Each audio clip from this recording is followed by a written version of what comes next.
Morning guys, nandito tayo ngayon sa Imos at may home service tayong Duke 200. May issue na sila battery yata kasi ayaw magtuloy at click ng click. Ganyan, ayaw push start din. So update ko na lang kayo pag tapos na. Tayo muna natin palitan ng battery. So peace out. Shop na to, problem solved, wala nang hassle trade. So guys, ito na yung motor ko sa'yo. Napalitan natin battery. Ito na yung reading ng voltmeter sa battery. So paanda rin natin. Gawin natin. Ito na yung motor. Okay na. Tapos nag-charge na maayos. Right left natin. Okay po ito na. So, ang naging issue ng motor is ay battery. So, sa mga gusto mo pa home service, punta lang po kayo chat lang po pala kayo sa page namin sa Papsian Garage. I-accommodate namin kayo. Kung malapit lang kayo sa Dasma at kaya kong pupuntahan ko namin po kayo.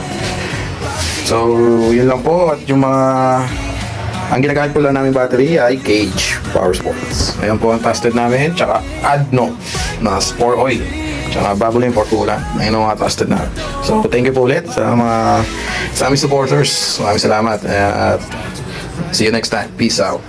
Garage, it's like a dream. Kahit anong problem, ayusin yan agad. Kasi dito sa amin, bawat client ay sagad. Sa Papsian Garage, ikaw ay maasahan.